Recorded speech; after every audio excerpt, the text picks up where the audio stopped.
there's different aspects to symbolism. One of them is evil. There's the issue of what is symbolism, but there's also the issue of who's behind it, who's using this symbolism.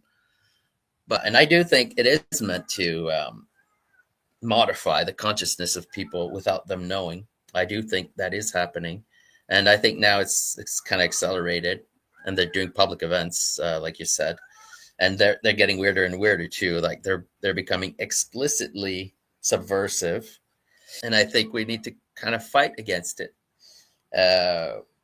What we need to not do is just ignore the reality of it. This is what a lot of people do. Yeah, we need to acknowledge it and fight it. And the way we fight it is to understand the symbolism. Once you see the patterns and you know them, you can't get influence without your knowledge, because you recognize it immediately. You recognize. So when you see it is when you don't get influence subtly. The people who use symbolism in a kind of a magical, subtle way where they influence your mind directly without you knowing, the thing they don't want you to do is to learn symbolism. They don't want you to learn symbolism because then they won't be able to subtly influence you. See, the solution to the elitists' evil symbolism is to learn it. Learn the traditional symbolism and learn how to understand it and recognize it, you know. Matthieu Pageau, we finally made it happen. Your book, The Language of Creation, is now out in Spanish. And shout out to our friend Sebastián Girado for the tremendous translation work. I'm sure that after this conversation, many people will want to read this fantastic work that, it started the whole movement in the original English language and is slowly gaining ground in Spanish-speaking countries as well. So thank you for being here. Yes, my pleasure. Thanks for having me. My pleasure too. So in this conversation, we're going to talk about the power of symbols, what we mean by that. So in the first part of the conversation, we will learn the basics of symbolism. What are symbols and why symbols are not something kind of arbitrary that we invent or just subjective interpretations, but a bridge between heaven and earth, and between the visible and the invisible, and what we mean by that. And then in the second part of the conversation, we'll explore the impact symbols have on the human psyche, and how certain groups invert them, corrupt them, and use them ritually to gain control over the minds, and how some symbols may in fact invoke spiritual entities that exert influence over particular aspects of reality. So let's start with the basics. Matthieu, as you know, colloquially, people use the idea of symbolic to kind of refer to something that does not designate reality as it is, right? Only it's kind of like a metaphorical approximation. That's a symbol for them. However, that's not what the symbol is. So, I guess, what is symbolism? What are symbols? And maybe if you can give some examples, if you can. Yeah, well, I think it's a language that's more ancient than the verbal language that we usually use. I think it's just more ancient. It doesn't mean it's more primitive in this sense than the bad sense of the word. It doesn't mean it can express less, or it doesn't mean it's not as precise or anything like that, because you can use verbal language similarly. You can use it in a precise way or not. You could say general things, or you could say specific things. So that's one thing we have to remember.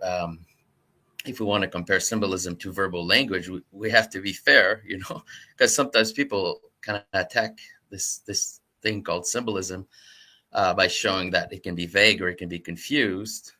But the truth of the matter is verbal language can also be vague and confused. So that's not a legitimate criticism. We have to be fair, when we compare things. So the question is always, is the symbolism I'm looking at now, is it vague and confused, or is it well expressed? It's the same thing with verbal language. So we have to use the same standard here when we compare things. So can symbolism be arbitrary? Yes, it can be arbitrary. Does that mean it usually is? Not necessarily, but that's the real question is this what I'm looking at now an example of good symbolism or of superficial symbolism or misunderstood symbolism or confused symbolism? Because, in the past, I believe that the people who wrote the ancient texts and who, were the founders of civilizations understood these things, and they were able to express things with true symbolism, with deep symbolism. Now, does that mean anyone who wants to express something using that language, does that mean they're always doing it correctly? No. I think today many people try to use symbolism to express certain ideas, and they end up doing it wrong or not giving the message that they intend to give. No, so that's one thing. The other thing is you can use symbolism to express messages that are not good. You can do that too. So that's another issue. I mean, the issue of using symbolism in a way that's detrimental, or using it in a good way. That's another issue, because you could be an expert at expressing things with symbolism, with that language. You can be really, really smart at doing that, but have evil intentions. So that's the other issue that we have to not confuse here. So, like, for example, if you see, like you said at the beginning, there's the issue of what is symbolism, but there's also the issue of who's behind it, who's using this symbolism. But again, we have to not do double standards. Verbal language is also the same. You can use somebody wicked can write a book or have a debate or something, have ill intentions in his using of verbal language. Same thing with symbolism. So some people can be subversive and use symbolism in a way that has evil aims for us, let's say, for the people who are seeing it or participating in it. So that's another issue that we can maybe talk about. But that being said, if we say what is symbolism, I would say the easiest way to understand it is it's basically using exemplars as a language. So, for example, if I want to say, what's a chair? Let's say, we always use this example in philosophy, I guess, the chair for some reason. So what's a chair? I could describe it verbally, but I could also just show you a chair, right? I mean, just show you an example of a chair. So you have to understand, though, that it's an example of a chair. So let's say the chair that I show you is blue. Then this is where you can have some confusion in symbolism. So is the blue that's in the exemplar that I showed you of a chair, is that part of what a chair is or not? You see, this is the kind of question we have to ask ourselves. So it's basically using an instance of an idea, using an example as a language to express the idea. That's how I would describe a symbol. So, of course, there's all kinds of problems that can come with that. And there's ways to mediate these problems. So for example, I could draw you a picture of a chair that might actually be a better way to show you what the pattern of the chair is without necessarily making it a specific color. So you wouldn't think that the color is part of the meaning of the chair, because it isn't. You can make a chair with different colors. So that's part of the problem of symbolism. But this is not a problem that the ancients didn't know about. They knew. So when they used this language to express certain ideas, they made sure that they used examples and models to express ideas in a way that made sense. So they didn't arbitrarily use, like most people when they think of symbolism, they think of it's just an arbitrary meaning that I'm giving to something, like I could take an object and say this means, this is hard for me. When I have to find bad examples, it's always difficult for me because I just can't do it. Like if I show you a book and I say, what does this symbolize, this book? And I say, it symbolizes strength. What? Why? So the idea is, of course, you could do that. Somebody could do that. That's the thing. When we say, is symbolism an arbitrary association of meaning? It can be. Somebody could do that. Somebody could falsely say that this book here symbolizes strength. You see? So we have to be careful always. But just there's ways to know if it makes sense or not, really. So does the idea of a book, or does a book express this idea of strength? No, it doesn't really. It expresses some other ideas. So it expresses the idea maybe of memory, of information. These are things that a book might express. These are really abstract ideas, right? The idea of information or the idea of language is an abstract thing. A book is a concrete thing. So if I want to express the idea of memory or of fixing information, making it fixed, making it stable, I could show you a book and say expresses these ideas, right? So obviously, this is how symbolism works. You use an example to express an abstraction, and of course, you can do it well or not well. Always, this is true of all knowledge, of all communication. It can always be falsely done. So we have to be careful not to, let's say, accuse all symbolism of being false or confused or random just because some people out there may be using it in that way. So in this way, we can say that the symbolism of the Bible, specifically the Genesis, which is what you write about in your book, is an example of good symbolism that uses images, narratives, expresses ideas in a way that they really, really connect with something higher, that is a pattern of meaning that we cannot really invent. It's just there, and we point to it, right? Kind of like that. Yes, exactly. So it's a language that can be used well or not. And I'm saying, and many other people are saying, that the ancient texts, the ancient myths, and the Bible, for example, are a good use of symbolism. So at one point, if you don't know the language, you have to kind of have a little bit of trust in certain things, because as anything, at first, when you don't know something, you have to at least allow the possibility, that something is good or not. And then once you do that, then you can start learning it. And then once you learn it, then you can develop the mind for yourself to recognize what's good and what's not, what's even what's useful and what's not. I mean, you could have, there's many criteria that you could use. I mean, you could say this is useless. This symbolism stuff is useless. I don't think so. So many people think that. So there's many criteria that you personally can use to decide if symbolism is something useful. I think it is, and it's the reason why our ancestors used it. And the other reason is because it's a very effective means of communication. Because language changes, right, over time. When I say language, I mean verbal communication. It changes a lot over time, a lot more than people think, actually. Changes a lot. So how do you ensure that the information that you're communicating is stable over time? If you use verbal language, it's not really that stable, actually. If something happens to your civilization, some kind of problem, if there's an exile of the people or something like that, then you lose the information that your ancestors communicated to you, because the language that you had can be lost or forgotten, or it can change over time, or it can be mixed with other languages. All kinds of things can happen to verbal language, right? But symbolism is a lot more stable, actually, than verbal language, because it's based in objects and things. So if you use things that are universal, then the meaning that you want to express is stable, because these things are not going to go away. So, for example, a book is something that has been there for a while. So if you wanted to communicate the idea of memory or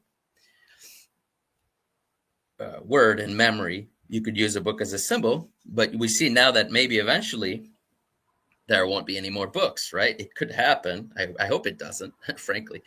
But this is something that we could now kind of foresee on the horizon, that at one point physical books maybe won't even exist anymore. Hopefully not. But if that were to happen, then all the symbols of the past that used the book, then all the people that wanted to communicate some ideas through this concrete object called a book, then that meaning indeed could be lost to future generations if they don't know what a book is. So there's always the danger, again, just like verbal language, there's the danger of losing some knowledge if you use symbolism to communicate ideas, because the medium that you use, the objects that you use as expressions of an idea cannot be used anymore, can disappear. So this is always a danger. But to me, this danger is a lot bigger in verbal language. Verbal language changes much, much more than than what we're talking about here. So before there's no more books, by the time there's no more books, the language will have changed already more. So this is, all these issues are important, but we have to be fair in our comparison, you see, of symbolism and verbal language. We have to be fair, because people often have double standards. Like they'll criticize something, and then the other options are not better. So the criticism really isn't that useful when you do something like that. Matthieu, you are particularly interested in the story of the fall, right? So it happens to me as well. I'm very, very interested about that story. So let's use for a moment this story as an example of symbolism.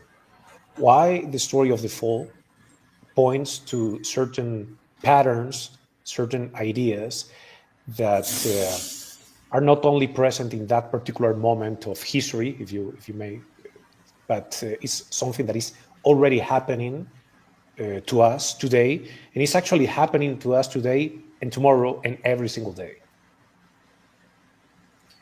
Yes. Yeah, that's the idea generally, is to communicate something. And this is a mistake some people make, to think that these stories are talking about past events. And they are, but they're talking about, as you said, universal events that express a meaning that's always present. See? So they're expressing truths, patterns, ways of being, things that happen that are always present, and almost in everything we do, they're present. So in the story of the fall, yeah, you have to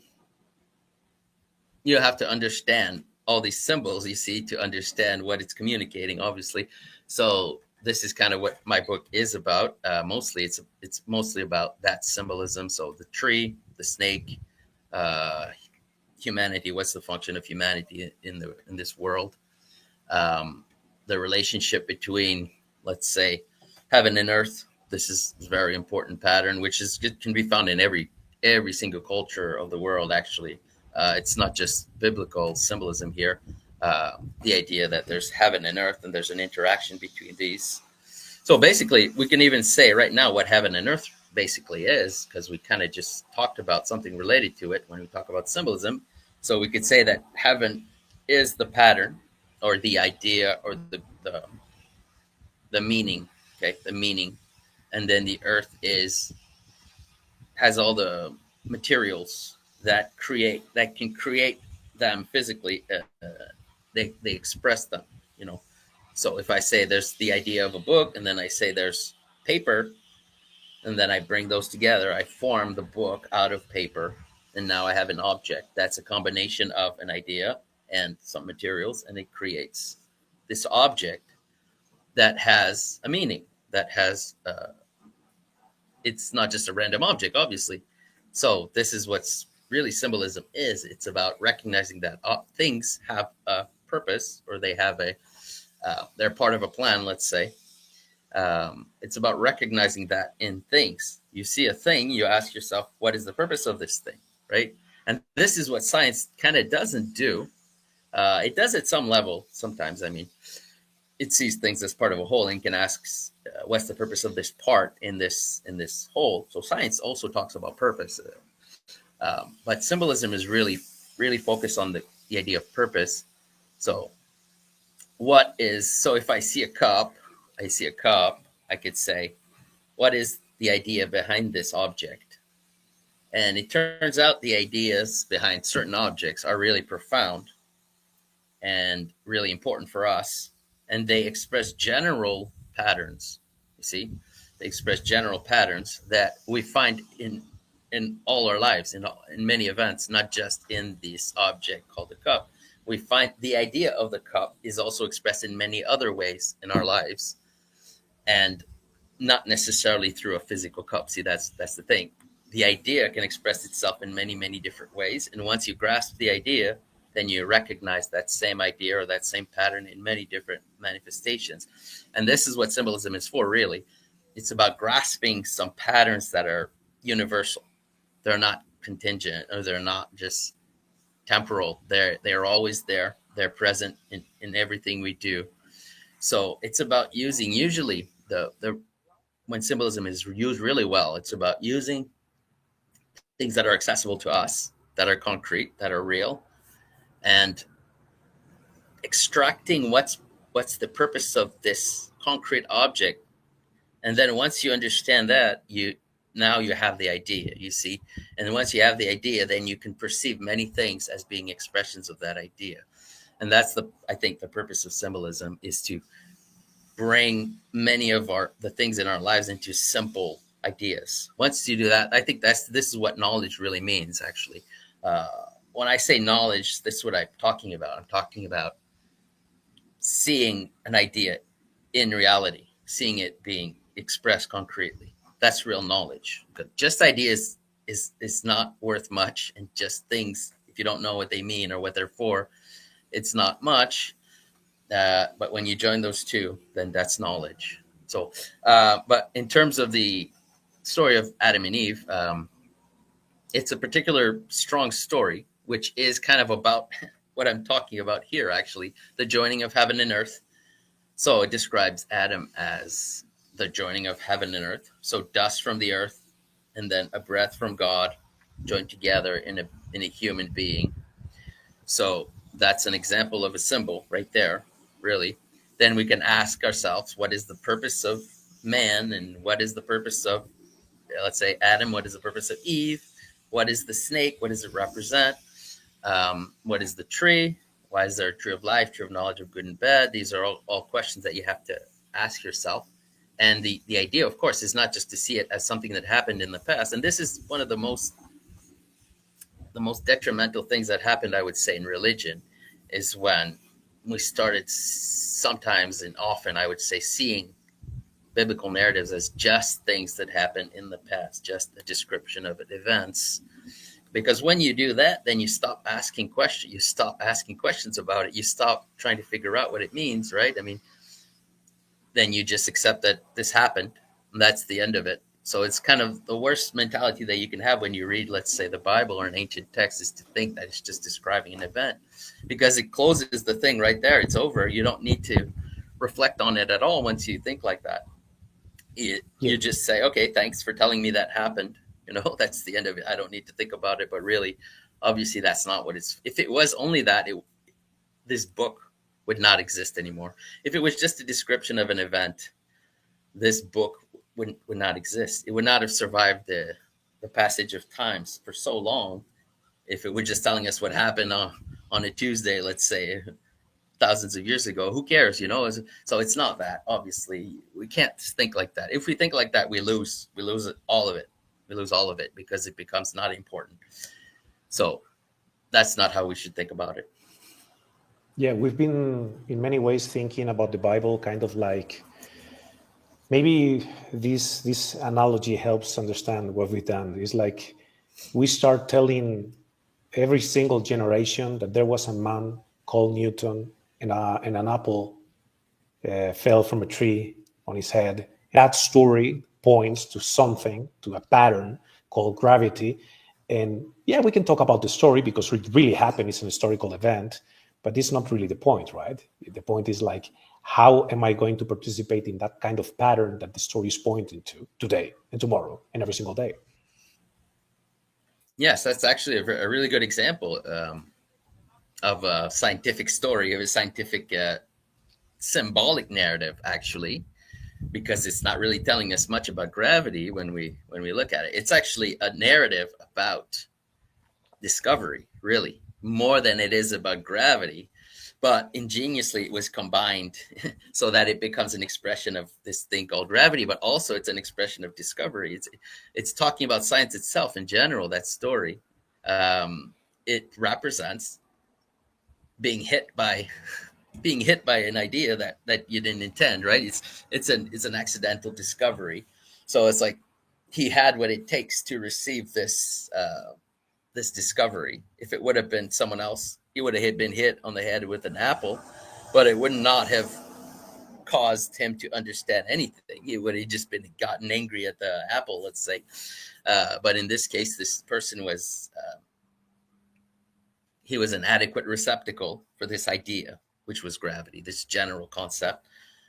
So when the apple hits, then it causes you to get the idea, right? So it's a very interesting story. This is a good example of a symbolic story, and it's interesting that you see you have the tree, you have the fruit, you have it's almost a story of Adam and Eve. It's close, it's not the same. It's not expressing the same thing, but there's similar symbols in there. You see the Yeah, tree, the very, fruit, when the very fruit similar. hits him on the head. And the this kind of like desire for something higher, the desire for knowledge. In Yes. the case of Newton, he really wants to understand something that he doesn't understand yet. In the case of Adam and Eve, they've been fooled. Why? Because they really want something higher, right? Mm-hmm. Yes, very interesting. The apple fell on him. It wasn't him that reached for it. Yeah, so you can understand a lot of things with this story. And it's interestingly, yeah, it's not even a biblical story, but we see that this story persists. You see, it persists over time. So because it's expressing, symbolically expressing a truth about science, about learning, about the idea that real discoveries kind of fall on you, right? It's not you that really find them. It happens to you. It falls on you. See, and yeah, it's a very good example. So we could look at it historically and say this probably didn't happen, or we could do all kinds of historical analysis with that and then claim that it didn't happen or whatever. But you see how not really important it is that much that it happened or not, because it did happen in the sense that what this thing represents definitely happened. Somebody did discover gravity. This what it actually described happened, this discovery. So whether or not he actually received the fruit on the head is actually not that important. You see that. So this is the kind of thing in the Bible too. Sometimes, I get asked, do you actually think it happened, this event, especially when it's weird events, miraculous events and things like that. And I'm like, sure. You see, I mean, it's not the most important thing. I think it all happened because I believe in miracles and things like that. I'm not a materialist, so it's not hard for me to accept these stories that have strange miracles in them. But obviously, the idea is to understand what the miracles mean.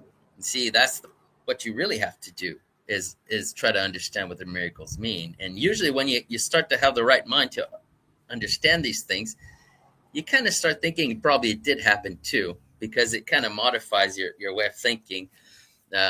In order to understand what these miracles mean, you have to think in a certain way, and you have to see the universe in a certain way as being, you have to have the right cosmology. And once you have the right cosmology, then it actually kind of makes sense that it happened, and you don't have any problem believing that these miracles happen.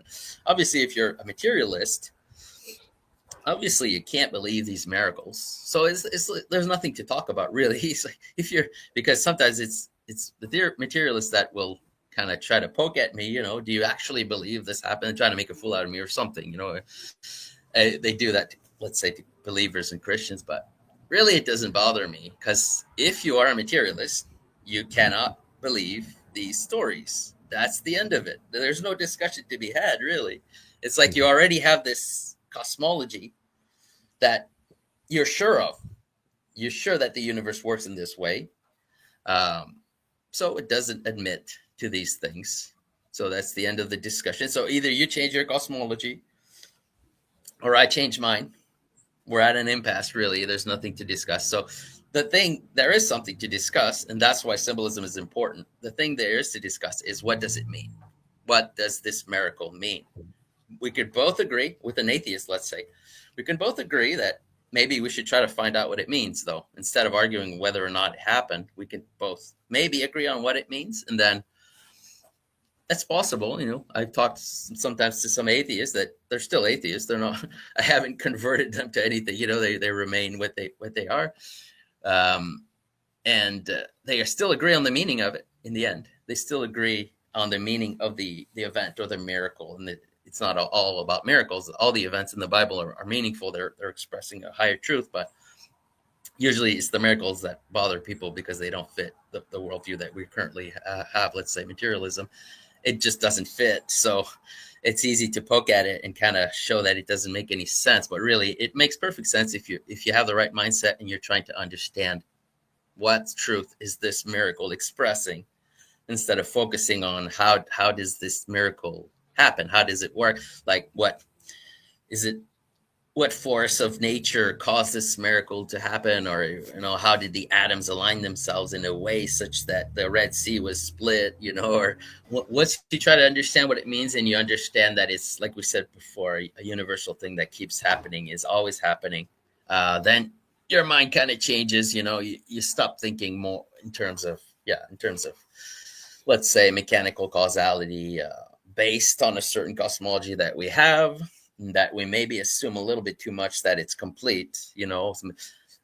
Science has the right ideas about a lot of things, but the assumption that it's complete maybe is going a little bit too far. That's the problem, and science isn't never supposed to do that anyway. So the real scientific mind is not supposed to close off its a model of the universe. You just close it off to what we currently know and laugh at everything else that doesn't fit. It's supposed to keep an open mind always about, maybe there's things we don't know. Maybe our model that explains, let's say, chemical reactions is not a model that is big enough to explain, let's say, I was going to say a miracle, but even before that, it doesn't explain why I get up in the morning. It doesn't explain why I have a desire to build things, or why I have this or that. It explains so little, actually. It explains, well, if you limit yourself to analyzing chemical reactions, then that's what you explain. It's pretty simple, right? You close off your knowledge, which is a good thing. You specialize, right? We are going to study chemical reactions. That's fine. Study that. But then maybe your science is limited by this specialization, which is a good thing, because then you don't get confused too much, and you're able to see more. In a way, when you specialize, you're able to see more. You're going more into detail, and you see more, and you become more precise in your knowledge. So, but then you have to be careful not to think that this field that you created, this branch of knowledge that you created, encompasses the whole tree, right? It doesn't. Yeah. So this is always just, we have to always have an open mind about, maybe things are outside my system of understanding. This is absolutely important. You don't have to be a religious person to think like that. You could be a scientist. And actually, science used to be the way of thinking that was open-minded to new discoveries, but now it looks kind of like it closed on itself in a way, and it stopped searching for certain things. It just closed it off. They don't like thinking about the idea that they can't explain the totality of reality. And I don't know why they don't like it, because, for example, I have your book here. It's thanks to scientific advancement that we have this. This is a technology, right? So we have your book. And science can explain actually the materiality of this, and how it was produced, and how it can be used. But it will never explain why you sat down for years and years and years to write this down. That's not the dominion of science, and it cannot be. Yeah, and it's fine. Yeah, that's the thing. Yeah, because sometimes I talk about science, and people think I'm attacking it or something. No, absolutely not. I just think it has a place, and that place, it's not science is really the problem. The problem is people who usually aren't scientists, actually, who usually don't know much about science, but then they put science in a place that's maybe a little bit too high, almost like as if it was a religion or something. And these are usually the people that put science in a place that's too high. I don't know what else to say. Scientists usually don't even do that. So it's not really about science. It's about putting science in a place that it shouldn't be, putting it as a kind of a religious belief or something. Mm-hmm, exactly. And same thing with materialism. Materialism is useful, actually, but you have to see it in its place. It explains matter. That's it. But if you think the whole of it is explained by materialism, then that's fine. But you're going to miss out on a lot of things that are actually real, that you're just going to neglect when you encounter them. You're just going to say that it's just in somebody else's head, or it's just in my head, or it's just a placebo. There's little corners of materialism that you just push them under the rug, let's say. So if anything ever happens that doesn't fit materialism, you can just say that it's a placebo, or someone's crazy, or you can just deny it. You can do that with anything. If you don't want to see certain things, you can always not see them. It's not that hard. So this is the danger of it. There's things you can't see if you don't want to see, and you really always have a narrative that you can use to explain away things. I mean, I've seen some really weird stuff in my life, and people around me explained them in a way that was just basically, it's always not much the explanation. It's always someone's crazy, or because crazy doesn't mean anything really. Crazy just means I don't understand what it is.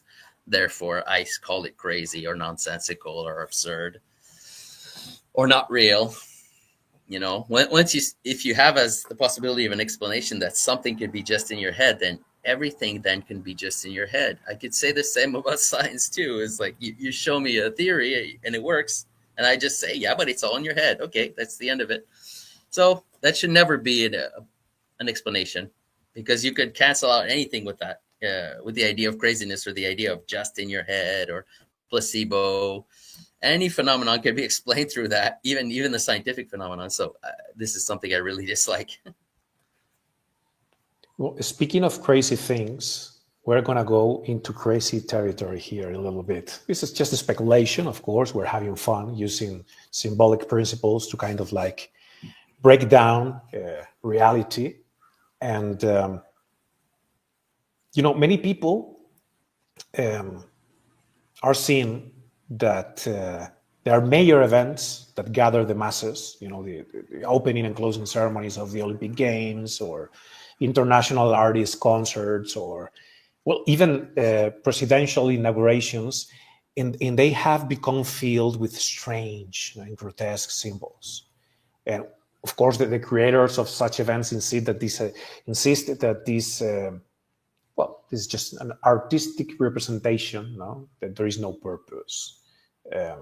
Just pure entertainment. Nothing really means nothing. But, people are starting to see that this is kind of like a facade, and these grand events are operating as kind of like rituals, almost, kind of like they are filled with symbols that they are designed to provoke something, but they don't really know what. So there is kind of like some occult ritualization. So I would like to ask you, Matthieu, what do you think about these kind of like strange rituals? What is the relationship between a ritual and a symbol? Because it's not the same, but they are very, very, very related. And is this intuition of many people that these kind of like symbols, they can bypass conscious filters and penetrate directly into the deepest layers of the psyche and produce very particular reactions? Or is it just crazy stuff and there's nothing about it? Yeah, no, there's obviously something about it. I mean, at this point, I think, in a way, whoever's doing these things, these rituals, they're kind of making a mistake. If you ask me, they're making people see this symbolism. They're making people become interested in it, not necessarily in a good way, in the sense that they're giving it a bad name, obviously, because most of the time, some people are so convinced by this idea that whenever they see something that looks like symbolic communication, they immediately suspect evil, right? Mm-hmm. So as if this is the language of the evil elite, symbolism, let's say, this is for the bad people. People use symbols, but we, the normal people, we have nothing to do with symbols or with symbolism. That's what they believe, right?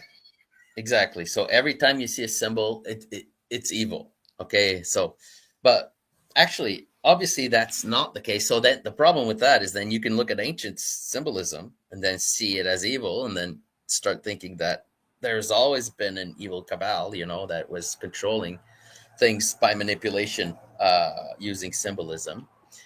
Maybe that's true. Maybe there's always been one. Has it always been as influential as it is now? Probably not. I don't think so. Maybe there were periods of time where there were these elites that were manipulating people with symbols. I think it's possible that in the past there was.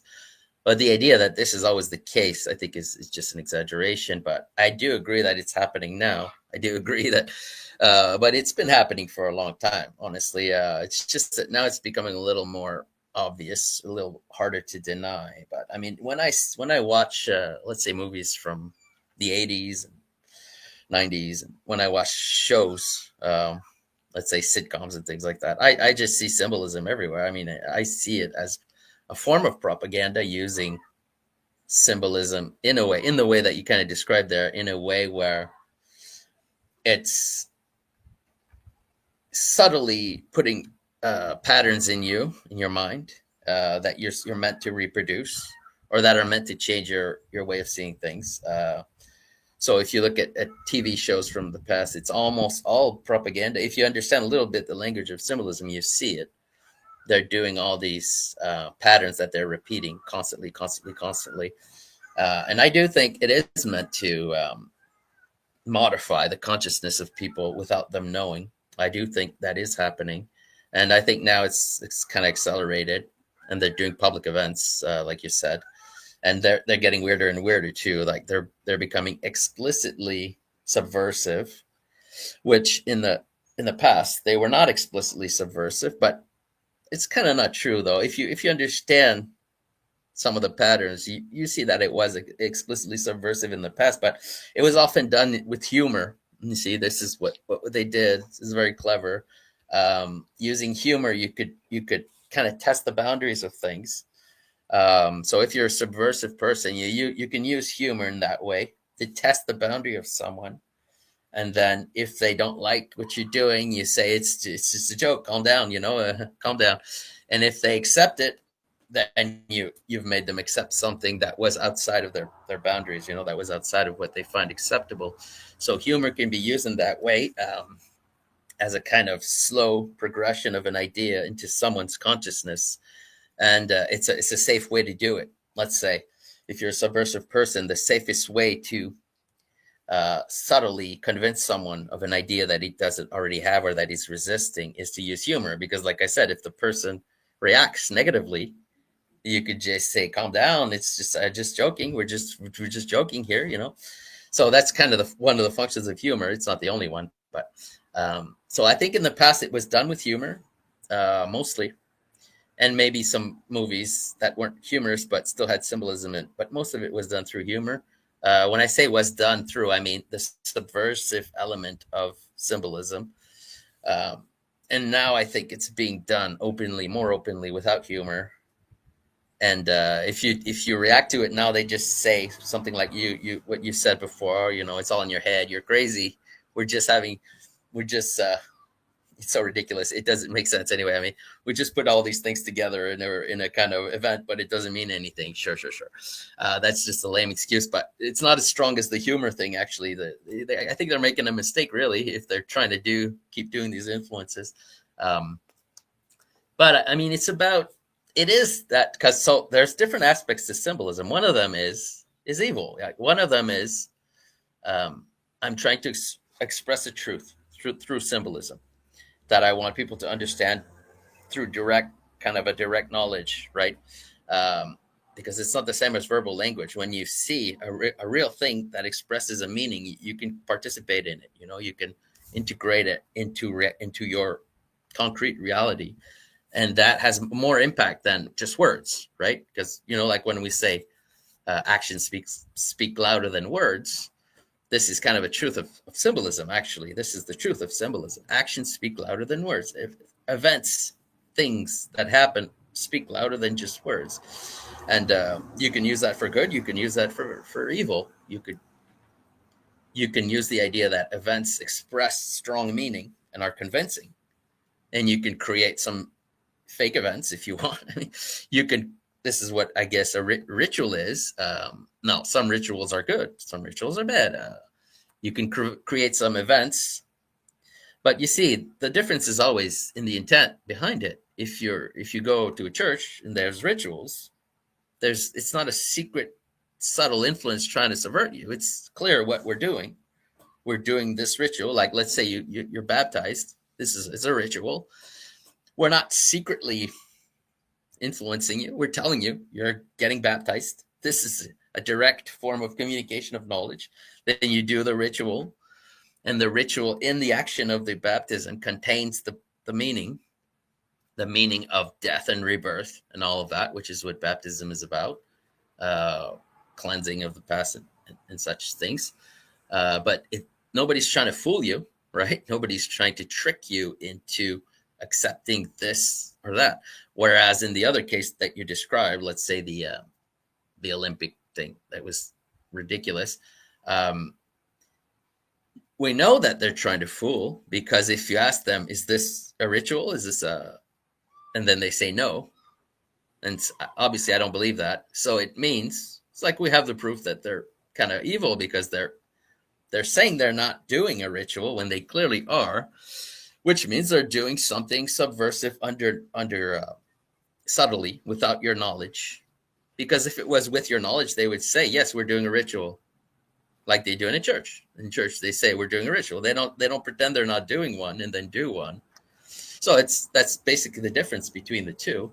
One of them is kind of without your knowledge of it, and the other one is with your knowledge, with your consent, we could say. So we could say the evil aspect of symbolism is kind of comparable to something like rape or something.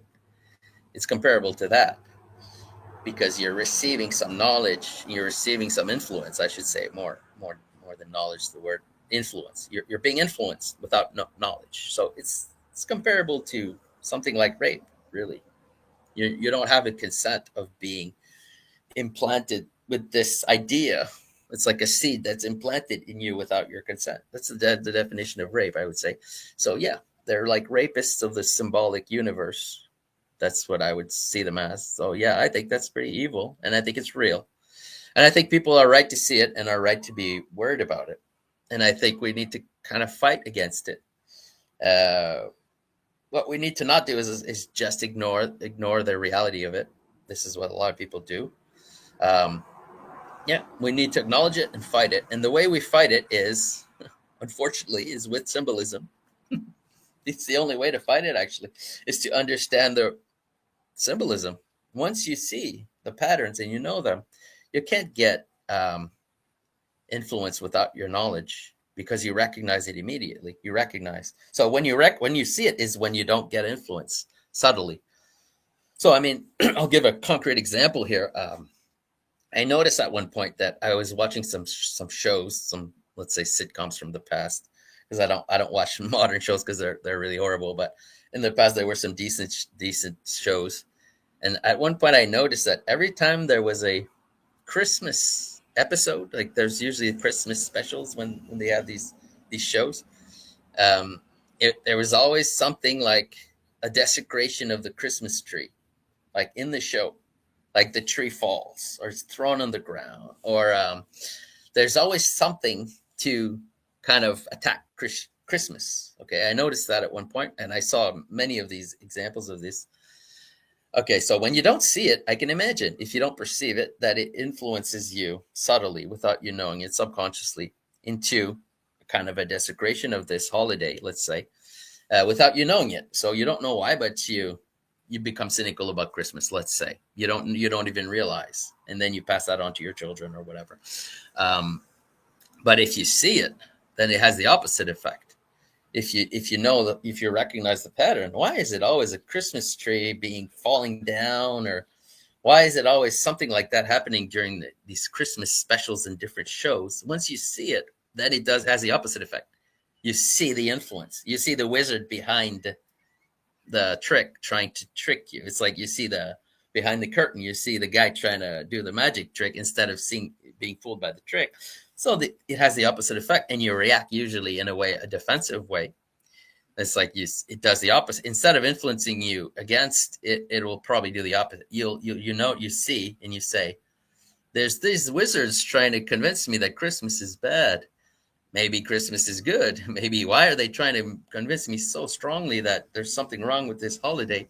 Maybe something's good about it that they don't like. And then it kind of has the opposite effect, which is what it does to me now. When I see in movies and shows, when I see attempts at subtly influencing my mind, it does the opposite. I react. You see, I react to it negatively. So it kind of reinforces my protection against these subtle influences. So the way to defend ourselves against this type of symbolism is to learn symbolism correctly, not just because the people who use symbolism as in a kind of a magical, subtle way where they influence your mind directly without you knowing. The thing they don't want you to do is to learn symbolism. They don't want you to learn symbolism because then they won't be able to subtly influence you. See? Absolutely. Yeah. That's why, again, that's why this book is so important. It was very, very important to me personally when I first read it, and is now for me more relevant than ever because we finally have it in Spanish. So, Matthieu, let's take this one step further, right? I really want to know your opinion about something that is at the core of many ancient cosmologies, right? So we're talking about symbols as pointing to patterns, right? And how we constantly are embodying patterns or modes of being, right? Because basically to live is to embody patterns that are above us, that transcends us. So from the moment that we come into the world, our psyche is reproducing patterns like joy, sadness, fear, right? And our interaction with matter is an interaction with patterns. Like water is H2O, right? That's a pattern, right? And our social structures are patterns, like family, community, city, nation, and even our language right now is reproducing itself a pattern, right? And now, when someone is kind of like participating in a pattern, is giving body to the pattern, right? When someone feels envy, for example, he becomes literally a visible vehicle for an invisible pattern called envy. And when someone feels joy, his joyful behavior is the visible manifestation of that invisible mode of being or pattern, not immaterial idea called joy, right? Now, and here is where many, many ancient cosmologies tells us something that I really want to know your opinion about. It is when we give body or embody a pattern, we are associating ourselves with the spirit that is ruling over that pattern. And now, of course, the word spirit can be used in two ways. One is kind of like an abstraction pointing to uncommon purpose, right? This soccer team has this kind of spirit that unites the participant toward one purpose, right? And the nation has this kind of spirit, or this ideology has this kind of spirit, or a virtue. A virtue has one spirit, but it also refers really to an intelligence with concrete operativity. Entities that can act as benefactors or destroyers, basically. And over the centuries, again, many, many, many traditions have believed that every aspect of creation has kind of like a tutelary entity, a spirit, an intelligence that has will, and that is ruling over that certain pattern or aspect of reality. So let's speculate a little bit about this from a symbolic perspective. What do you think about it? Yeah, of course it's true. Now you're going into territory where people who are a little bit more inclined to be physicalists or materialists, maybe, but just physicalists, obviously will just reject these things. But so that's one thing. If you reject it, you reject it. You can't. There's nothing you could do to be convinced about it. Like if you reject the idea that there are subtle realms, there's things that exist that are more subtle. If you reject that, then there's not much to be done to convince. But I mean, the idea is, you can take concrete examples to understand this stuff. Even though, I mean, if I say there's this category called, let's say, a king. It's a category, right? A king. It's an abstraction, really. I can try to understand what that is. I can use it to perceive reality.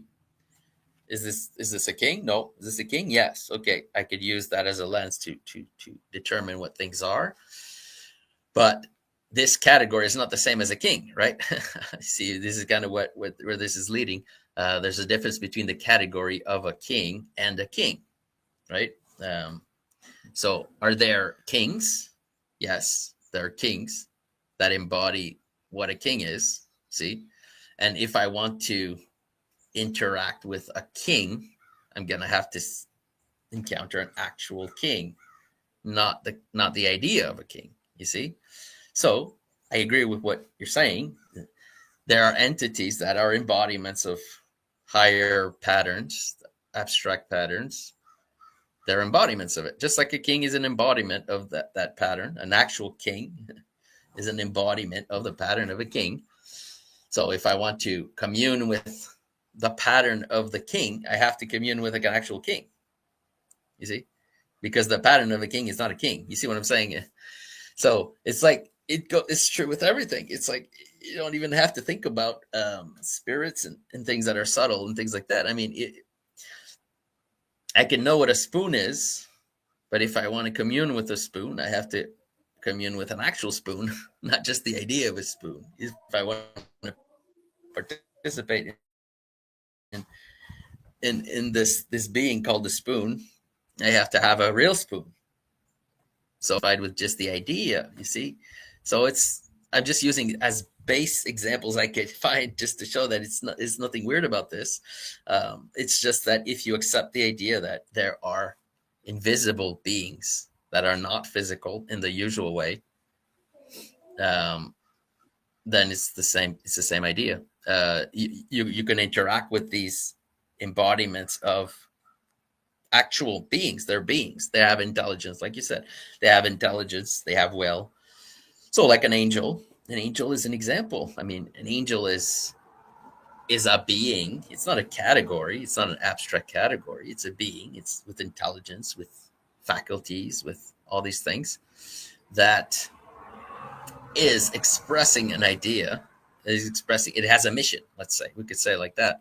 An angel has a mission. It's not just acting on its own. It's expressing a higher mission that comes, let's say, from God. When we usually talk about angel, it means it comes from God. So he's got either a message to convey or an action to do. He's an agent, really. But it's a real being. It's not just a category, an abstract category, right? So it's the same. Yeah, I agree. That's the traditional way of seeing things. There are beings, there are subtle beings, angels in his example, demons in his example. Maybe even others. There's others, I think, elves and such. I think they exist. They don't exist in the way that most people think of existence, but there's fairies and there's all these beings that all the traditions of the world's had. They all share in common, by the way. You look at all traditions of the world, even when they don't communicate with each other because they're too far apart, they never discovered each other. They all have the same little creatures and little entities, trickster entities, and dwarves and Bigfoot, things like this. They all the peoples of the world have these beings in their cosmology. Why is that? I mean, it's kind of weird to think that it's just based on nothing. I think it's not. It just maybe don't exist in the same way that we usually think of existence in a merely physical way. I think they can manifest sometimes physically too. It's not because we don't find things that they don't exist. That's such a ridiculous idea. It's like if you ask, let's say someone asked me, do you think Bigfoot is real? This thing is real, called Bigfoot or whatever you call it. It doesn't matter what it's called really, but these hybrids, sure, why not? And if someone, I mean, it's not because I haven't seen these things that they don't exist. I mean, that's really naive way of thinking. I've encountered some weird things in my life. I wouldn't talk about it necessarily because it's always just being labeled crazy if you do. This is the problem. People, there's a certain way of thinking where you don't listen to anyone. There's so many testimonies of these encounters, but if you don't want to hear it, you don't want to hear it. You can just say they're all crazy. See, it's so easy to do. You have this guy who says his testimony, I saw this creature, this weird creature. You can always dismiss it and say it's all in your head, or you misread it, you missaw it, you hallucinated. There's always, you can easily get out of it. But when there's thousands of people who testify, about their experiences with certain beings that are not human, At one point, you got to stop just saying it's all in your head. At one point, you got to start. It's almost a scientific principle. You have to start thinking that maybe this is something, and maybe it's just not in the realm of what we're used to. Maybe it's not like seeing a deer. You know what I mean. It might be of a different category, of a more subtle. So yeah, I do agree, 100% that these beings exist. It's in the Bible. It's in all religions. So, and I mean, yeah, it exists. Yeah, our mutual I don't friend. think you can convince anyone of it, though.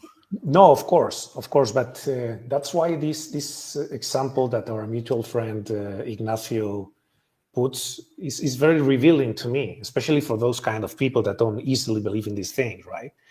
That how a pattern is tied maybe to a spirit, and maybe that spirit is not something you don't understand it in the same way that I do, but music represents a pattern. That's for sure, right? In this case, it's a rhythmic pattern, right? Let's take the reggaeton music, for example, and let's see what this kind of rhythmic pattern produces in the body. Well, it produces that we start moving certain parts of the body, right? Especially the pelvis, right? So reggaeton, the rhythmic pattern of reggaeton induces us to move in this kind of sexual way, right? This is inclining us towards certain attitudes and behaviors, right? So in this way, we can say that the pattern of reggaeton installs us in a particular spirit, right? And then this can lead to certain behaviors that can be lust, lascivious behavior, sensuality, kind of like it binds us to a more animal or instinctive mode of being, right? So patterns, modes of being, behaviors, and spirits, they are kind of like very, very closely related to each other. In the same way, Gregorian chants, that's inspired by another kind of spirit, right? Because by participating in the rhythmic pattern of a Gregorian chant, we are led to embody something that draws us from animal instinct, and it kind of like elevates us towards something higher, right? So these two rhythmic patterns are governed by very, very different spirits, right? Yeah, it's a good example. Music is a good example of an influence that is definitely real, undeniably real, and you can be subtly. This is a good example, actually, of something that could be used for evil, actually, in the sense that it can be used to mesmerize and influence people in a way that they're not aware.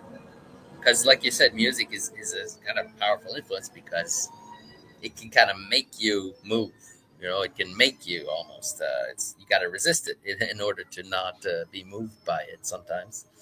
And it's also nonverbal usually. So yeah, the music is a good example of let's say, a spirit that can take you over.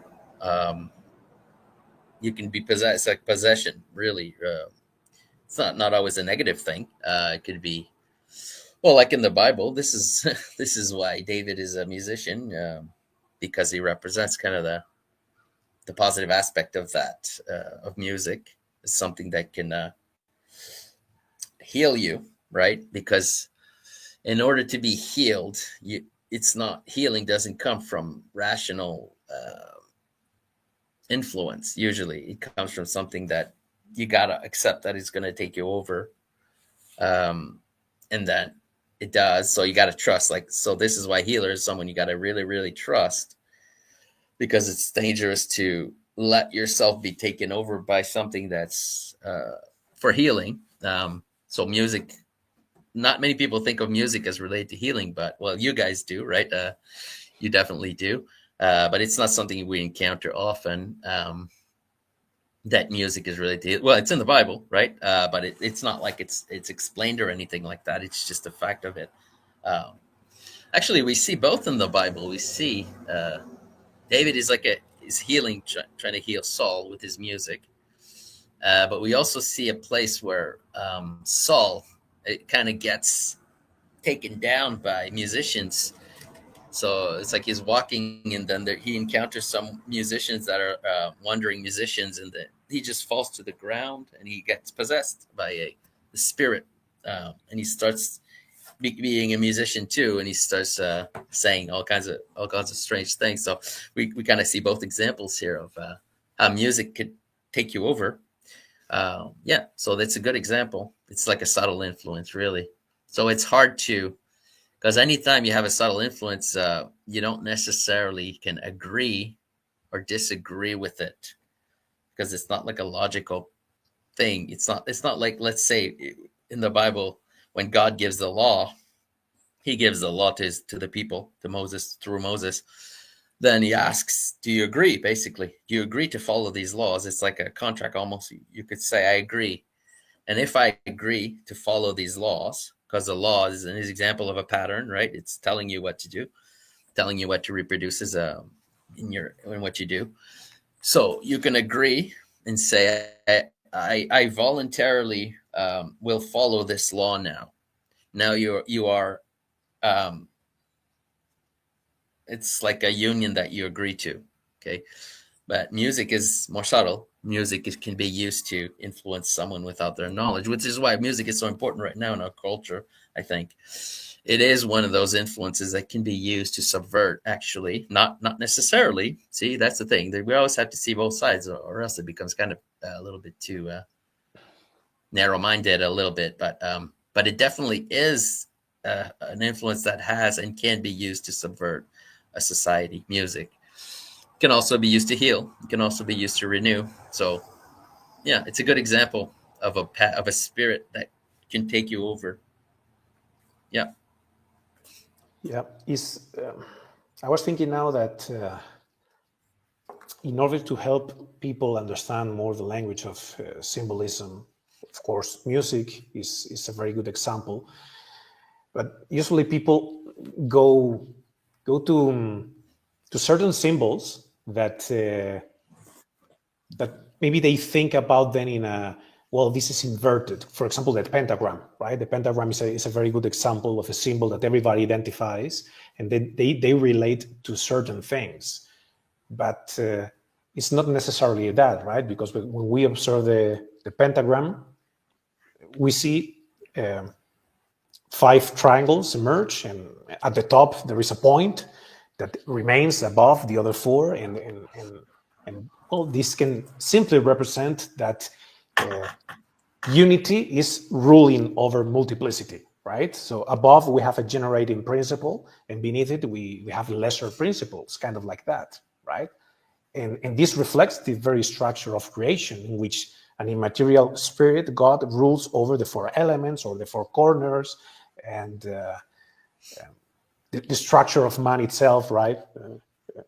The head and the 4 limbs to execute the action that is directed by the head. So this kind of pattern is not necessarily something negative, but many people, they see the pentagram itself is a subversive symbol. This is something bad. This is something that magicians use. Well, they do use it, right? But they invert it, and they don't necessarily have to put the 4 points the other way around. It's about more like the intention, right? The intention that you are doing something using the symbol to produce some kind of result. Yeah, I think it's a mistake to put some kind of, let's say, simplistic moral meaning to symbols. Like this symbol is evil, or this symbol is good. Like that's usually not how it works. That's not how symbolism works. It's more like you should understand what it means, what it points to in terms of meaning, and then some people can use it for good, some people can use it for bad, like anything. Like people say that about tools, right? We hear that a lot now. Tools, there's nothing bad with the tool, it's how you use it. Well, the same thing with symbols. You can use it for good. You could use it to manipulate people. You can use it to help people understand things. You can use it See, so it's not the symbol itself that's good or bad, it's the intention. And I mean, even the inverted pentagram is probably not just bad. I mean, it can be used probably in terms of meaning. I mean, if you say that the pentagram upright represents a human that's standing, and then if you ask me what does the pentagram upside down means, well, immediately in my mind it says it's sleeping human or a dead human.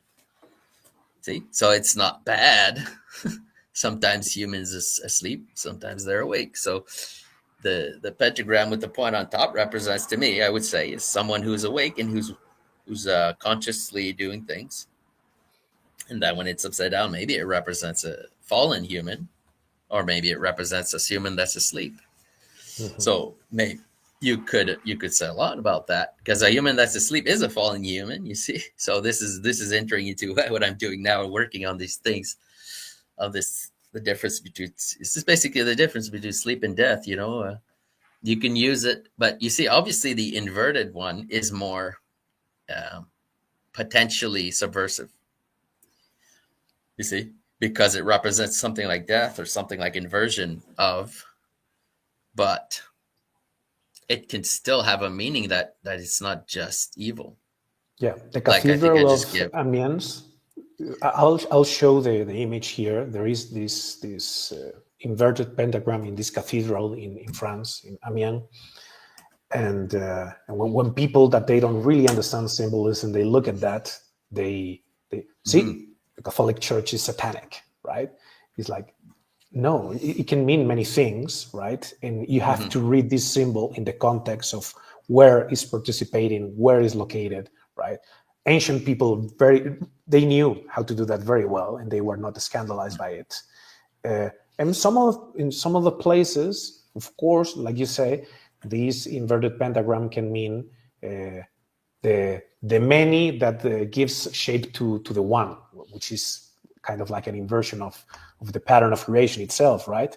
But it all depends. So it's not so. That's why when I see people, especially on Twitter, right, the public forum that today we have, and these people was wearing this thing, he's satanic, or this place in the Vatican has this kind of symbol, this means this is bad. It's like, well, hold on. If you don't know what symbolism is, how can you say what's the meaning? Where is it pointing to, right? Yeah, you have to. Yeah, so it kind of goes back to what I was saying before. If you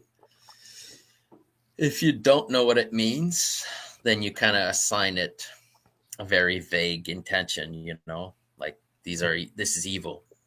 Or, I mean, but what does that really mean? I mean, sometimes it is. Obviously, sometimes it is. It's used, can be used in evil rituals. So, but yeah, it's not about, I don't think any symbol is either good or bad. That's not how it works. So it's just, you got to understand what it means, and is it being used properly or not, and is it being used against your will? That's, I think, is the evil of it. When it's used as a kind of a mind control device, see, something that is controlling you without your knowledge of it or your consent of it. That's, I would say, kind of the definition of something evil, and bringing you towards something that is not good for you. Also, it's part of it. Someone can manipulate you through symbolism to do something that is not good for you. Obviously, that's not good, right? But you could do that with language too. I mean, I could use language, all kinds of arguments with linear language or just normal language to convince someone to do something is not good for him. Does that make language bad?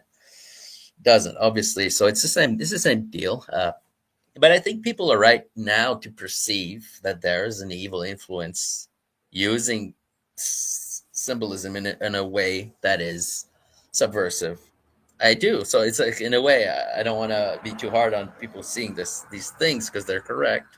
Exactly. And it's like, I don't want to be another person who's just saying, "Oh, you're a conspiracy theorist," you know, and just laughing at them or something. Because the truth of the matter is, when there's conspiracies, you're allowed to make theories about them, and you should make theories about them. So if there is a conspiracy, you should try to understand what's going on, obviously. Otherwise, you're being possibly led to the slaughter. You know, without knowing it, you're going somewhere you don't want to go.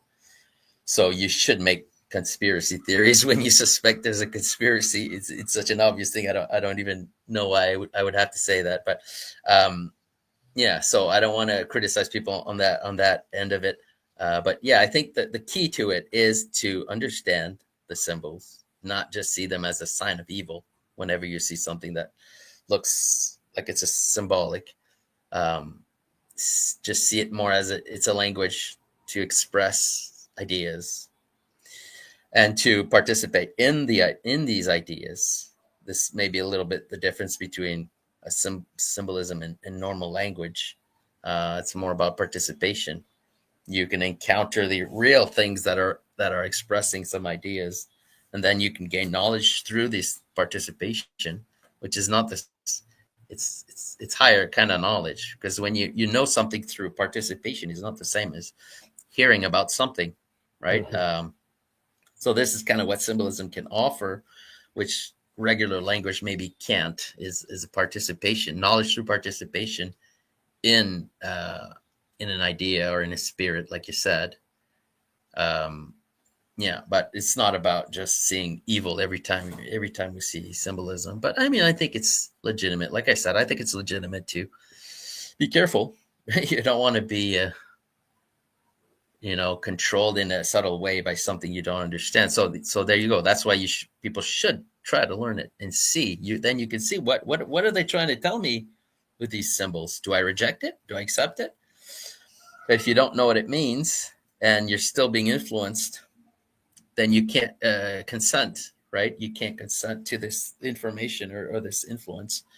So best is to know what it means, or to only engage with these things with people you trust. That's another option. I mean, if you trust this institution, or if you trust these people, or if you trust, let's say, someone who's a good person, who's a healer, or someone who's a teacher, then you can maybe listen to what they say, even if they're talking with symbols.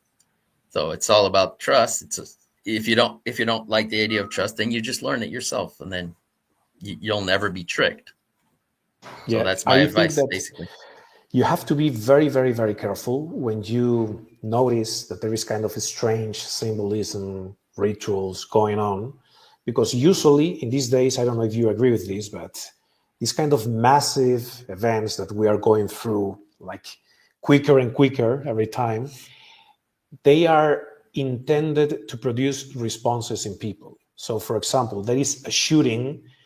The shooting is not the final goal of the people that are preparing this shooting, whoever they are, right? I'm not trying to say who they are, but whoever they are, the final goal of the shooting is not the shooting itself, is to produce a certain response in people. And if you are very quick to judge, and you are very emotional, and you are moved easily by these kind of spirits, and you give body to them, what you are going to do is you are going to do the function of Satan, which is a very interesting idea that you talk about, and you have been talking about very, very recently, which is the difference between Satan as the fallen angel, the entity, and Satan as the function, and why, if you are not very, very careful before you jump into conclusions and you do certain things, or you criticize certain people or certain institutions or nations, right? You are actually giving body to the function of the fallen angel, not in a proper way, right? Can you explain a little bit more about it? You mean about just the idea of, okay, so just the idea of Satan. Well, yeah, because I talked recently about that. Basically, I'm just trying to differentiate between, it's kind of what we've been doing before too, between the function and a being that embodies the function. So there's the idea in Christianity that there's a being that is fallen, and his function was Satan. It was Satan, which means the adversary, to serve as an adversary. And basically what I'm just saying is that this function was not evil in itself, the function of adversary. That should be obvious, actually. These are things you need to think concretely in order to understand these things. It takes a concrete mind to understand these things. And then once you do, you could do the correct differentiation. I mean, if I would say it's evil to have the function of adversary. Okay. In wartime, if you're in a war, you're doing the function of adversary against your enemy. So if you're in a war, you are going to embody the spirit of the adversary against your enemies, right? So that includes things like being clever, being shrewd, lying, being deceptive. When you're doing war, you've got to be deceptive, right? War is deception, right? I mean, the spirit of war is the spirit of deception. So if you're in a war, obviously you have to do the spirit of the adversary, which includes lots of characteristics, right? You're against your enemy, so your way of being will be the spirit of the adversary. So you're going to cheat, lie. You're going to lie to your enemy. You're going to be deceitful. You're not going to tell your enemy, I'm going to attack here at 12 p.m. tomorrow morning. You're going to try to make it believe that you're going to attack somewhere else or that you're not going to attack. And then you're going to attack, right? I mean, that's what you do in war. So it's all about deception. So if someone says that the spirit of the adversary is not useful or is not in itself something, it means they don't know what they're talking about, because there's this thing called war, and it exists, and it's always been part of our history. And so this spirit is useful. Now, what I usually talk about when I talk about this spirit, the spirit, adversarial spirit, we could call it, I'm usually talking about that spirit within, like not against an enemy, but used against yourself. Okay, so the spirit, the adversarial spirit against yourself. Now, what does that look like? It can be fallen or not fallen too. It's always the same issue. So what does it look like to have an adversarial spirit against yourself? Well, that might look like something like criticism, self-criticism is an example. Repentance. In order to repent, you have to accept the spirit against you. You have to have in you as something that's against yourself.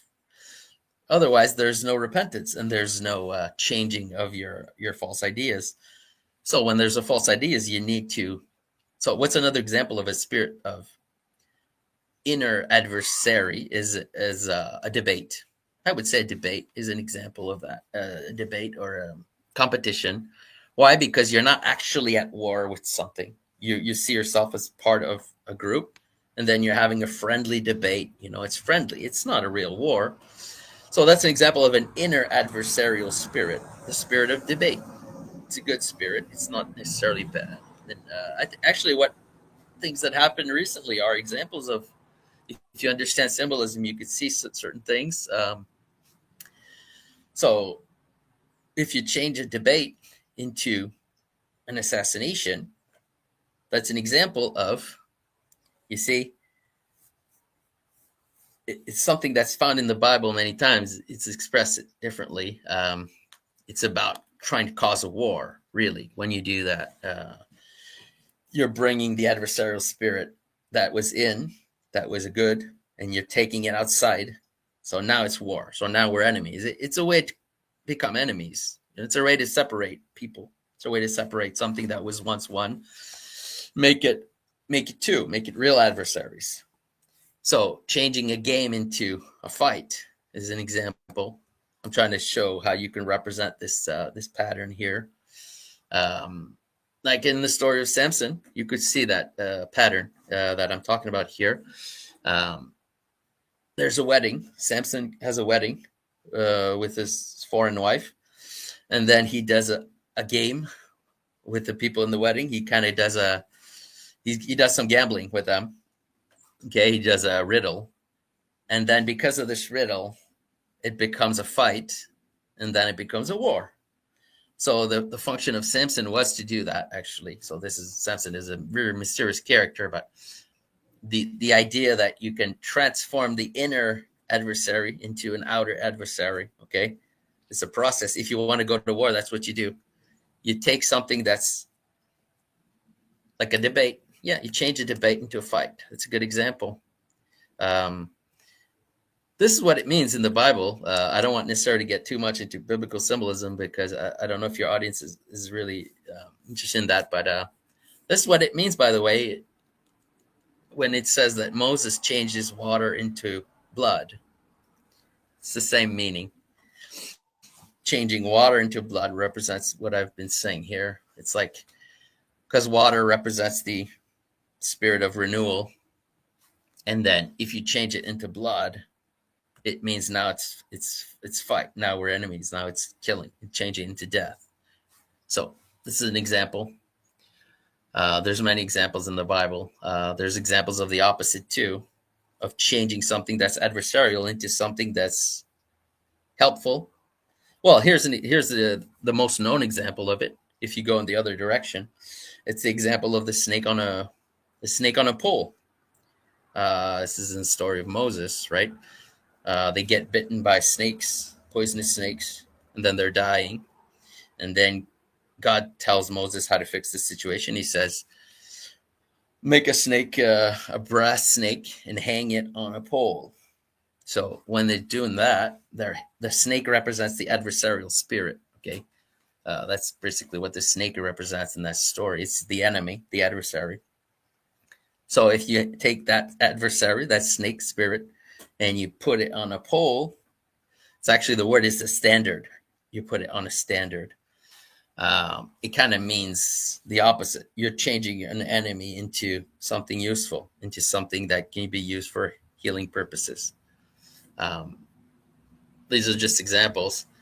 So actually, that's kind of interesting because what it says, put the snake on a standard. Well, it's the symbol we use still for medicine, right? The snake on a pole. It means a lot when in the Bible it says, put the snake on a standard. Standard is like a flag, right? It's like something like a flag. So it means something like this snake that was hidden on the ground, that was like invisible or covert. If you put it up in a way that you could see it. And a standard, like I said, is kind of a flag. So it kind of means something like naming the snake. If you name the snake, if you give it an identity, a purpose, a function, a plan, then it can be used for good, for healing in that case. So you can use the snake to heal the snake, but you got to put it on a standard. Okay, it's actually easy to understand what it means, really. It's like medicine. It's what medicine is. It uses the adversarial spirit, but in a healing way. So that's kind of what that means. Actually, it's interesting that the word that's used for standard also means to be sick. Okay, so the standard is sickness. Okay, so it's a word that means a lot. It means something conspicuous. It means you put it visibly. It becomes visible instead of covert. And it also means that you give it a purpose. And the purpose is to heal. So you can use the snake to heal. That's a good purpose for the adversarial thing. And it makes sense. It looks like it doesn't make sense, but it does. Because healing means, because when you're sick, you need to be healed. There's something in the medicine that's going to be against you, right? The medicine is something that's a little bit against you because you're doing something wrong. Okay, if you're sick, you're doing something wrong. So you got to be kind of corrected. So you got to accept this medicine that's going to tell you something wrong about you. It's like if you go to the doctor, you say, I'm sick, doctor, what should I do? Well, what is he going to do? He's going to kind of criticize you, right? He gives you medicine. He's telling you you're doing this wrong. Let's say, I don't know, you're eating too much salt, or you're not getting enough rest, or you're drinking too much alcohol. I'm just giving examples here. Let's say, so it's like a criticism that he's giving you, the doctor, really. So medicine is like a self-criticism. It's a criticism that you got to accept in order to be healed. So it's adversarial. He's being your adversary, the doctor, when he's telling you, this is what you're doing wrong. You're doing this is wrong. Stop doing this stuff. It's giving you a medicine that's kind of embodiment of the idea that you're doing something wrong. And now it's going to go against you, against your wrong habits, your bad habits. So that's kind of what it means, the snake on a standard. It kind of means you can use the adversarial spirit. In this case here, when you're sick, the standard means you're sick. If you're sick, you could use this adversarial spirit to heal you. And it has to be not covert, but it has to be visible. You know you're taking medicine. So if I give you something, medicine, without you knowing it, then that's not good, right? It's not visible. It's not what's the name? There's a word I'm looking for. Conspicuous. If you do it covertly, then it's a poison. I'm trying to attack you covertly. I could give you some poison. But if I show you and I'm saying I'm going to give you this poison, this mild poison, that's actually a medicine for you. If you would take this medicine, if you weren't sick, you might get sick, which is usually the case for most medicine, right? If I give you this thing, if you're not sick, you probably will be sick. But if you are sick, then take this medicine and it's going to heal you. So it's kind of that. So it's an adversarial thing that's going to help you. So that's just an example. So I don't know what brought me to this, but. No, it's very interesting because in this way we can say maybe that the fallen angel, Satan, he originally had a function of being an opponent, an adversary, to elevate the human being. And with his corruption, he still uses the same function, but to put you down, to corrupt you, and to condemn you for eternity, right? Yeah, exactly. This, you just reminded me when you said, also the word standard, the same word, it also means to test. So to test. So when it says put the snake on a standard, the word standard means a test, a trial. Temptation is a trial. You're testing things. You're proving things, right? So it means a lot, that word, but it's all related. If you understand this idea. So yeah, but I mean that's what it means. I think in the Bible, Adam names the animals. That includes the snake, probably. I don't see why not.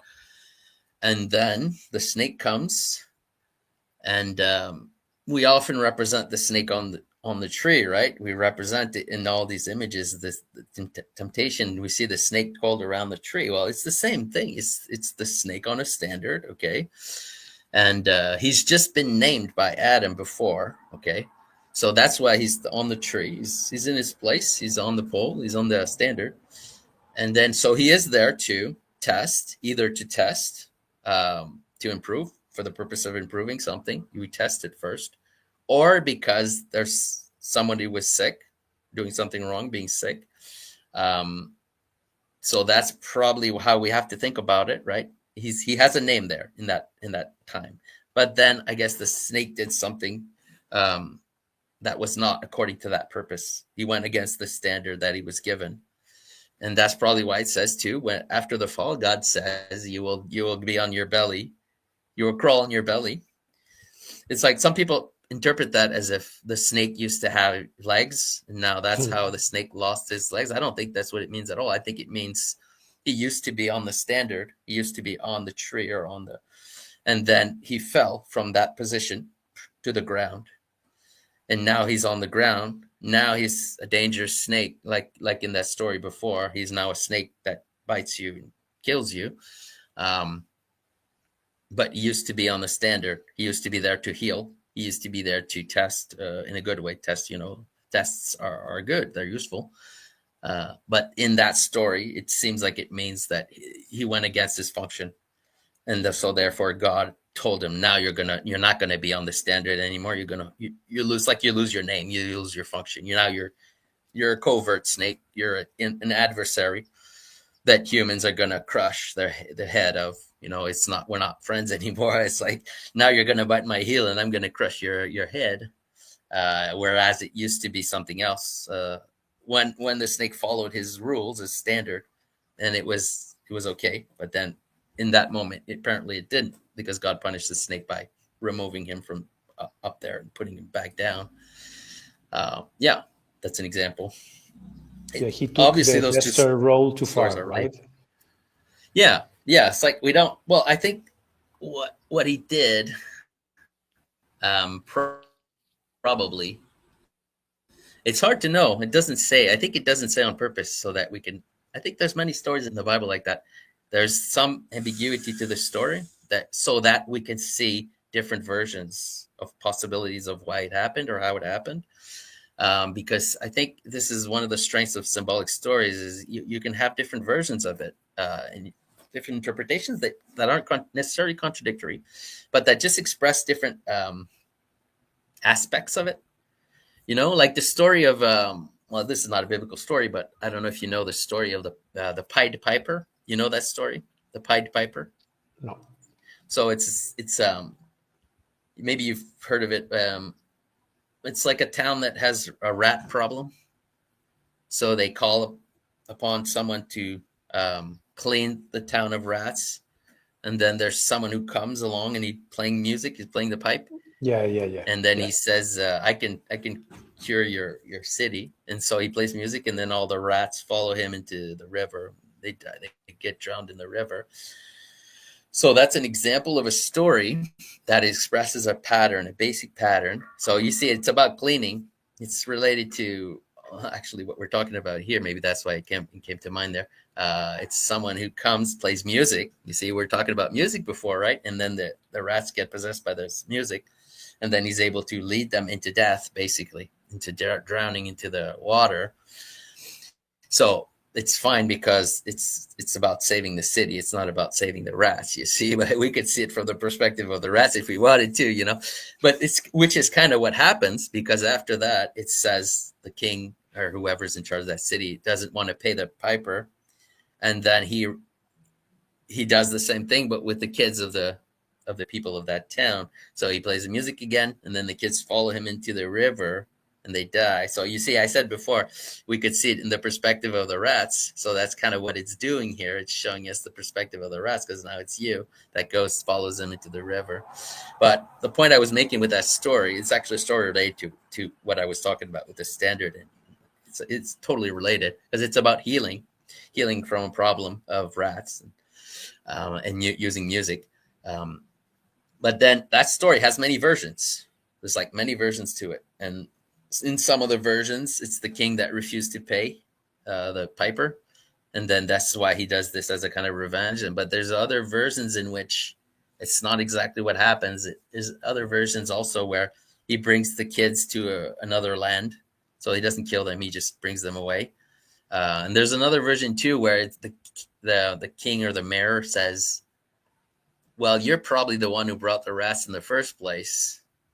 You see, it's like he figures out, oh, he could bring the rats out. It means he can bring them in. So maybe he's the cause of it in the first place. He brought the rats in the city, and now he wants to be paid to bring them out. It's like a ruse, So that's one version of the story. So just to say, there's like many, many versions of this story. Most fairy tales are like that, right? There's like, we usually have a version that was a little bit more common, but usually if you look, there's many versions of the story with different conclusions and different aspects of it.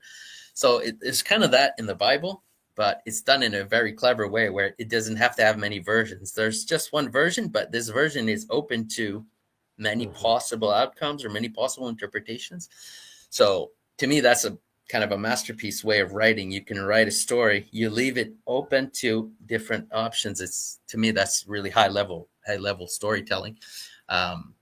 So that's kind of what in the Bible, even in the story of the fall, it's like we don't know what's the snake. Was he sent by God to test Adam, or was he already? Did he do something wrong while he was doing it? Or you see what I'm saying? Like, did he not follow the rules that God has imposed upon this function, which is the tester? We don't know. So probably because it's supposed to have different possibilities, and you're supposed to think about if they wanted the story to be just specifically one thing, it would probably be written in a way where you would know exactly what it was. But since it's not, you're probably supposed to think of all the implications, to think of all the possible outcomes of this story. So yeah, it's often like that in the Bible too. Yeah. Well, I would like to finish this conversation with something that I am very interested in hearing your opinion. I've heard you say that Christ is the union of all symbols, right? And maybe you can say a little bit, why do you think is that? But also, what would the Antichrist mean then? If Christ is the union of all symbols, what is the Antichrist? Well, yeah, that's not an easy subject because I don't know really. There's not that much information about the Antichrist really, but I could tell you my opinion about it. I mean, I could tell you what I think. It's not based on much. It's based more just on intuition that I have. My idea of the Antichrist is basically something that precedes Christ. Okay, so it comes just before. Actually, I see it as both. I see it as a pattern or a being that embodies a pattern that comes right after and then right before. Because, you know, if things are a cycle, then there's a moment where it's after and before. You see, you're between the end of one and the beginning of a new. That's kind of how I see this character of the Antichrist, as someone who comes at the end of something, between the end of something and the new beginning of something. You see? So it's both at the end of something and before it restarts. So it's like before something restarts, there's a moment where you don't know if this thing is part of the new beginning or if it's just still part of the end. So the last moments of something, like the thing that falls and dies, before it is reborn, there's a moment of ambiguity there. We don't know. This thing that's happening now, is it part of the death or is it part of the rebirth? And I see it as both. You could see it as both, actually. It's not like one or the other. It is both. And I think the Antichrist kind of represents that which comes before the rebirth. So you can see why it could be confused with it, because it's the time for a rebirth of something. It's the time. So it's like you're looking for a time for things to happen, you know, like we do in nature. It's like, now's the time for apples, you know, now's the time for this fruit, that fruit. So the Antichrist is in the right time to be the return of Christ. You see, he's in the right time. So if you're looking for signs of seasons and times, you could say, we're in the right time now. So whatever comes now is going to be the return of Christ. But we don't know. There's an ambiguous time just before, and it is the right time. You see, that's why it's so hard to distinguish between Christ and the Antichrist, because if you look at if you know the signs of the seasons and the times and you will know that this is the time for the return, but it's also the time for the Antichrist. You see, so it's like, so what is the characteristic of this being? Well, this is part of what I'm working on, actually. What does it look like? I often use Samson as an example. I think Samson is an example of an Antichrist type figure. There's not just one, but because he has that function of something that looks like Christ. He looks like the king, Samson. He looks like the Messiah in many ways, but he doesn't have yet what it takes. It's like he's preceding it. He's missing something. So he looks like it, but it's not him. So what does it look like? See, this is what I'm working on, so I can't say too much, but what does Christ have that Samson doesn't? The power of resurrection basically is the answer. Samson is like a Christ that doesn't have the power of resurrection. So what he does is kind of suicide, is commit suicide. He's not afraid of death. But if you're not afraid of death, but you don't have the power of resurrection, then you're a fool, right? Like the saints and Jesus, they're not afraid of death because they have resurrection. You see what I'm saying? But if you don't have it, then you should be afraid of death, okay? Because if you don't have the resurrection, you're just like a suicide bomber, you know, something like that, like a kamikaze. That's not the same as someone who dies knowing that there's a resurrection. It's not the same. One of them is like a fool, crazy even person, maybe a little bit based on revenge, like Samson, like accepts to die if he can get revenge. Like this is what Samson really is all about. The culmination of his his being is like, I'm not afraid of death, and I'm gonna die for revenge. But if you don't have resurrection and you're not afraid of death, there's got to be some kind of reason, and it looks like to him it's something like revenge. Whereas when you have the resurrection, then you can die and resurrect. So your death has a meaning now. See, death has a meaning when you have resurrection. I don't know if that makes sense. Like, death is something that has no meaning. Usually, it's like a vanity thing, right? You die. What was the point of it all if you just die in the end? No, nothing, right? So, if you have, in the case of Samson, he kind of found a reason to die, which is revenge, something like that, right? I'm gonna get revenge. Even if I die, it's okay because revenge. I just want to make sure more of my enemies die than my gang. And that's the reason enough for me to commit suicide, like be a bomber, That's kind of, I think, the Antichrist spirit. I'm still working on these ideas, but I think I'm kind of correct. Whereas Jesus has the resurrection, so he has a reason to die. He has a reason to accept death, which is the resurrection. The meaning of death is not, death now has a meaning. Whereas Samson, it didn't, and he kind of found one, which is an evil meaning. It's like revenge. Revenge is not necessarily evil, but if you compare it to the Christ, what Christ is doing, it's like a really weird shadow of what Jesus did. He accepted death to heal others, because he knew the mystery of resurrection. And if you don't have that, then the other option is David. David is the Messiah, really, in the Bible, in the Old Testament. So he is someone who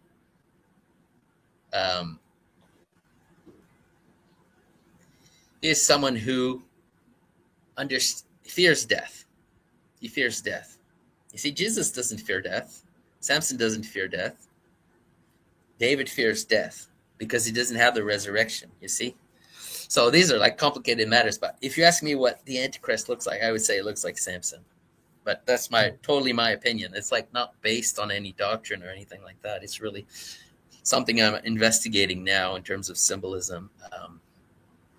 Like there could be a moment before the rebirth of return of Christ where there's going to be a moment where Christianity might want to get revenge, right? Something like that. I don't know yet, but I think it's still enough. What I said kind of is enough to have meaning, but I'm still working on these things because the tradition doesn't say a lot about the Antichrist, that much. It's not like a subject that has a lot of information with it, but I think we could still maybe figure out some of it if we just look at the other stories. What comes before the Christ? So Samson is an example of what comes before. Yeah, I don't know if that helps. That answers your question. It's kind of a little bit too vague, I think. Well, to me, it helps a lot because I am not trying to do some kind of prediction or divination. I am trying to look at the symbolic patterns and how they can repeat themselves. So for me, it's very satisfactory, your answer. But for people that are, taking their first steps in symbolism, maybe they don't really know what you mean, but that's why this will help, right? I think we have talked about everything that I wanted to discuss with you before saying goodbye. I don't know if there is anything that you would like to add to the conversation to give it a closing. No, not really. Just I think the most important thing to take out of this whole conversation is just maybe the idea that in order to fight the subversive symbolism, you have to learn it. Mm-hmm. Basically, you learn it and you then have what it takes to either consent or refuse. Whereas in the other instance, you're kind of naive and you can be influenced in a way without realizing it. So I think, the solution to the elitists' evil symbolism is to learn it. Learn the traditional symbolism and learn how to understand it and recognize it, Yeah, I think that's sums it up. I think that's the key of this conversation. it's also what I wanted to accomplish. I wanted people to feel that like they have a reason to understand symbolism, to learn symbolism, and this is just not some kind of like free marketing that we are giving to the book. We believe that this is really important, more important than ever, and it's also a delightful read. I have humbly participated in it, so of course I am invested in it, but I did it for the love of it, right? So thank you very much, Matthieu, for writing this book, for being open to translating it in Spanish. We made it happen. Thank you for the conversation. And well, maybe there is another time for us to discuss about other things in this channel, because this is your house. The doors are open for you anytime. Yeah, thank you. Thanks for having me. Thanks. Thank you. Bye, Matt.